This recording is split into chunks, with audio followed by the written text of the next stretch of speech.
At midnight in the secluded hot spring, I suddenly felt a burning heat behind me and held my breath. Sweetheart, your scent is so sweet. It was the little wolf cub I'd met 3 years ago, James, unexpectedly appearing again. He'd transformed into a human, but still in the throes of his mating urge. This soft, furry James was clinging to me, his small mouth like dripping honey, begging for affection. No way. I was about to refuse, honestly, but he called me sweetheart. That night, a furry tail dragged me into the hot spring. Just when I thought I was going to drown, a pair of commanding lips pressed against mine, bringing me the breath I desperately needed. I clung tightly to the stranger's neck, and when he finally lifted me out of the water, I realized he was a handsome guy with a pair of fluttering wolf ears. Sweetheart, you're holding me so tight, don't want to let me go? His deep, magnetic voice whispered in my ear, hot breath constantly brushing against me. My ears tingled, and I suddenly loosened my grip, nearly falling back into the water. Luckily, the handsome guy caught me, but the spot where he caught me made my face flush instantly. I shifted nervously, only to be met with a warning slap. Sweetheart, my mating urge is coming soon. If you keep moving like that, I won't be able to hold back. And mating urge? His dark golden eyes flickered as he leaned closer. Or maybe, sweetheart, you've been wanting to seduce me all along? His sharp nose and sensual lips seemed to draw closer right before my eyes. I couldn't help but push him away, but all I touched was his firm, toned muscles, and suddenly, we were even closer by 3 centimeters. Feels good, doesn't it? He smirked.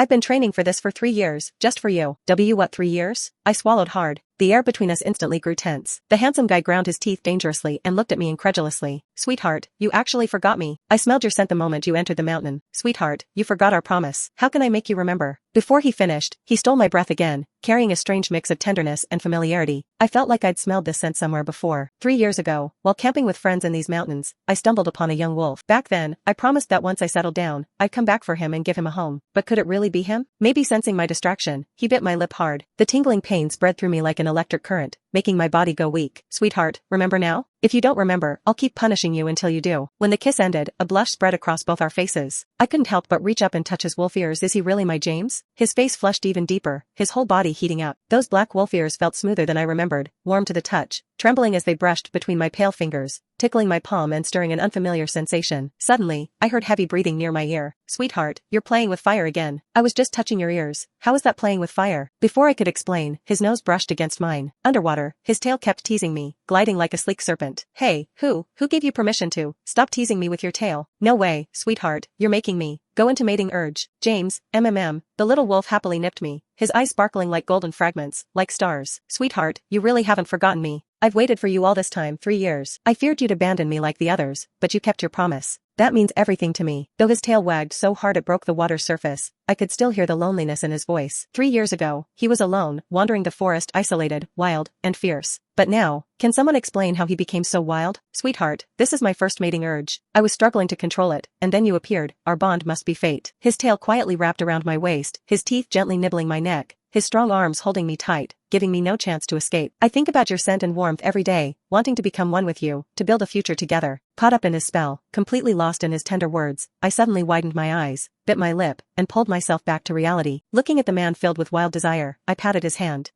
No babies. His eyes lit up. So that means, as long as no wolf cubs are involved, everything else is okay? Suddenly, my legs gave out, and he swept me up in a princess carry. Under the moonlight, his face was both gentle and seductive, his sexy lips parting and closing. Then my mating urge is in your hands, sweetheart. How does this guy twist my words so cleverly? Not wanting to be teased one-sidedly by James, I hooked my arm around his waist. It's my first time. Dare to hurt me, and I'll pluck your fur tomorrow. I saw the desire in his eyes grow visibly, then he completely surrendered. No choice. Who can resist a handsome guy, especially when you're curious about, well, sex. Plus, his ears really hit my cute spot. The next morning, I was woken up by my best friend knocking on the door. Still groggy, I opened it and was stunned to see her standing there, scratching her head. What's wrong with you? Seriously, sweetheart, you found a guy before I did? I want to see who dares to go after you. Shut up, sweetheart. A lazy, husky voice came from behind me, and I snapped awake. Damn, I almost forgot I spent the night with James. If anyone found out his true identity, I'd probably have to send him to a wildlife sanctuary. Don't look. I frantically covered my friend's eyes, only to be suddenly grabbed from behind. Skin touching skin, I realized I wasn't wearing clothes. Then a warm blanket wrapped around me, and his hand kept teasing me beneath it. Sweetheart, are you worried someone will see me? Of course. With those ears and tail, if anyone saw, it'd be a disaster. Doesn't he have any self-awareness? I rolled my eyes, about to turn and give him a loving scolding, but then I froze. No ears or tail in sight. Even his pupils had returned to normal color. He looked completely human. But, last night, I was sure he wasn't human, not just the ears and tail, even, other parts weren't human. I felt it myself, there was no mistake. What's going on? I whispered. He pinched my cheek with a lazy voice and smiled. You don't really think I'm always like that, do you? That'd make you look cute. Cute, my foot. Why does that sound so sarcastic coming from him? But he seemed sincere, nuzzling my neck and shoulders. His tail started teasing me again. I remembered he did this before everything happened last night and quickly pushed him away. Stop being in mating urge. In public, in front of my best friend, teasing me like this, how am I supposed to save face? But when I turned around, there was no one at the door. My sneaky best friend had already slipped away like a shadow. Sweetheart, did you forget what I said last night? I'm in mating urge. The blanket slipped off, revealing his strong, muscular body, marked with little traces I knew I'd left last night. I couldn't look too passive, after all. But now, a certain spot still ached faintly. I backed away, hugging myself, shaking my head firmly. No. But James ignored my resistance, stepping closer with aggressive hormones attacking my fragile reason. Don't you like that wild feeling? I loved it. You were amazing last night. His tongue licked the corner of his lips, desire shining in his eyes. Suddenly, 2 ears popped out from his thick black hair, making my heart skip a beat. I felt like he had me under his spell,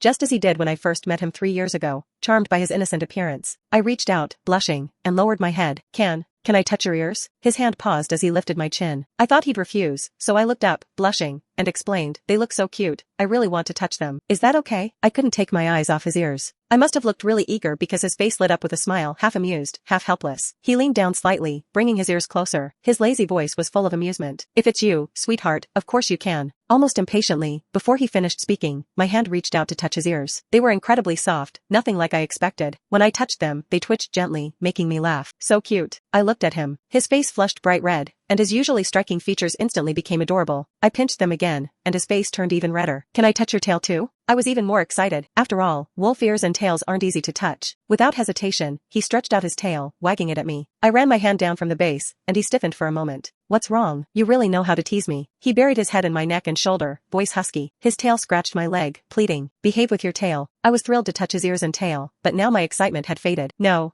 I just want to hold you, sweetheart. I want to be with you every day and make you happy. I blinked, understanding exactly what kind of happiness he meant. Young and driven by mating urge, James's stamina was incredible. Over the next 2 days, I fully experienced what it must have felt like for ancient kings who partied all night with their beauties and neglected their duties. My best friend and I had heard a new mountain lodge opened north of town, with secluded hot spring, so we took time off to come here. We planned to eat, play, and maybe try our luck at finding boyfriends. But unexpectedly, I ran into James. We were both single, but now she was not only single but also a third wheel. She tearfully complained, and I tried to comfort her, taking her skiing with James every day. But, how long do you want me to eat dog food? Tomorrow, I'm going home. The little woman stomped off, and I faced a big problem. Sweetheart, can you not leave? In my room, I planned to leave with my best friend. Since we came together, I couldn't let her go alone. When James heard I was leaving, he clung to me, nuzzling my neck with his furry head, whining pitifully. I grabbed his hand. After 2 days, I was used to his presence. If it weren't for his uncontrollable mating urge and constant need to cuddle at any time, my poor best friend wouldn't be so resentful. 3 years ago, I said I'd take you home. Would you come with me? I was serious. Though I'm drawn to good looks and curious about intimacy, I'm also committed. Since we've been intimate, at least until I get tired of him, I want to be responsible. Besides, I remember he was alone and helpless, surviving here by himself. That's no way to live.